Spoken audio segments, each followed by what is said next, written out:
Hello vinyl community, and welcome back to this series on vinyl accessories that every record collector should own. This is part 2 in the series. If you missed the first video, you can catch it up at the link that will appear in the top corner of this video. As usual, links to all of these products will be in the description of the video. So let's get into this week's selection. First product I'm going to mention is this cartridge display case from Technica that I think is really well designed. You can display and store safely 3 detachable head shells so that you can have multiple different cartridge options and make sure they're kept away from dust and harm's reach in the process. If they're just lying around on shelves, they do gather dust very quickly, of course, and they're at risk of potentially getting damaged. It's really well designed in that the covers have a very neat little slat within them that allows the finger lift to neatly slot through, allowing you to have a seamless display, keeping them away from dust as much as you possibly can. I have just one of these at the moment, but as my cartridge selection starts to grow, I'm finding I'm probably going to have to pick up another one. Speaking of multiple cartridges and head shells, when installing said cartridges on these head shells, you of course need to make sure you get the correct overhang distance between the base of the head shell here and where the stylus tip is. Now, if you have a Technics style deck, chances are that will be about 52mm, and if that is the case, you can make your life a lot easier by picking up one of these overhang gauge mechanisms from Technics. This is an official part and essentially basically just sits on the base of the head shell here and gives you the correct 52mm overhang distance. Alternatively, if you don't have one of these gauges, of course you can go get yourself a set of calipers like this. Now, of course, you need to make sure that your turntable manufacturer sets, well, they tell you basically what the overhang distance should be, so check with your manufacturer before picking up one of these tools. But if you have a Technics deck like my SL1500C behind me, for example, then basically it will be 52mm and you can use one of these gauges. I do of course recommend that you fine tune your alignment using an alignment protractor, as previously mentioned in the last video, but it does make that initial install a lot easier and gets you 90% of the way there, and it doesn't cost a lot either.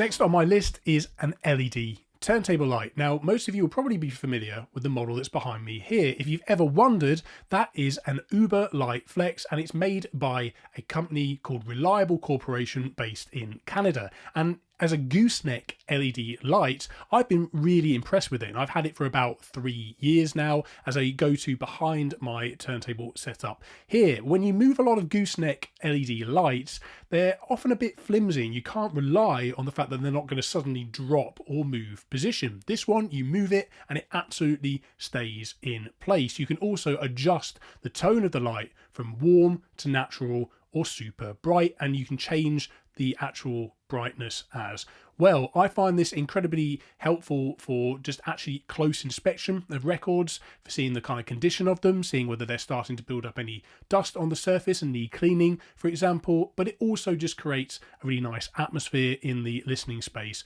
as well. And it's really simple to install because it clamps to the back of my record cabinet here and is then simply powered via USB. If you've ever come across the really annoying problem of the center hole of your record being just a little bit too tight, making it very difficult to get your record on and off the turntable, then it might be worth having a look into something like the LP Drill from Clearaudio, which is admittedly quite expensive but works really well. This is set to 7.3mm, which is well within the tolerance set by the RIAA of what a center hole should be on a record, so comfortably become on and off a turntable without being too loose, and makes it really easy to fix this annoying but pesky issue.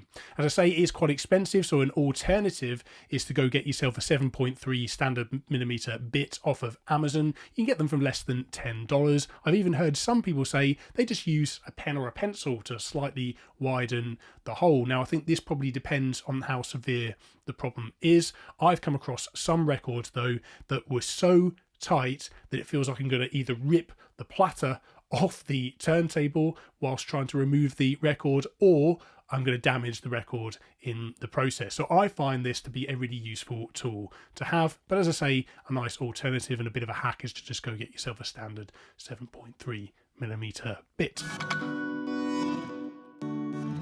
Next on my list is a record weight or a clamp. Now I use this record weight, which is a milled aluminium design, really nice black powder coated finish as well. It's about 14 ounces, which is not too heavy, but also not too light. So it's heavy enough to improve the contact of the record with the platter surface, which can help prevent slippage and better control vibration. So we ultimately get a better tracking performance of that record. Now it's important to say that this is a optimization of sound, not a revolution in terms of the improved sonic characteristics, but if we were looking to squeeze every bit of performance out of our turntable setup, then they're a great accessory to have. Now it is important to note that if you have, say, a turntable with a suspension system, things like that, it might not be a good idea to put additional weight onto your record platter. So check with your manufacturer first to make sure that it is compatible with adding any additional weight to the platter surface. Oh, and by the way, don't go dropping one of these on your records, which I've done, unfortunately, and yeah, it wasn't pretty. Next up is simple record divider cards. Of course, as our record collection grows, we want to have it organised so it's not a complete pain to find what we actually want to listen to, which I've done, by the way. I've had organised chaos for a long time in my record collection at various points when I've moved records around or shift things from one room to another, and it is a real pain. You can spend hours looking for a record, still not find it, and it'd be right under your nose. So I get these very affordable plastic cards which you can pick up from either Amazon or eBay, and then I go get myself a very simple label maker like this, which enables me to create whatever organizational system I want. At the moment I have pop and rock organized from A to Z, but then I have subcategories for jazz and for soul, blues, and even some classical stuff, and even, you know, the Christmas records, which I shove in a corner as well with their own label, so I know where they are when I want to find them each year. So very simple to do, very affordable, much cheaper than buying the very, very fancy, beautiful, albeit they are, sort of wooden, you know, handmade ones, that kind of side of things. So I just find these very simple divider cards really handy, and as well, they don't take up a lot of space. You know, some of these wooden divider cards do take up more room overall in your cabinet. Whilst we're talking about the topic of record storage, it's important to mention that inner sleeves, of course, are very, very important indeed. So next on the list is better quality inner sleeves, because if you are still using those basic paper record sleeves that the records come with, then they can act like sandpaper on the record surface over time, and they can also leave annoying paper flakes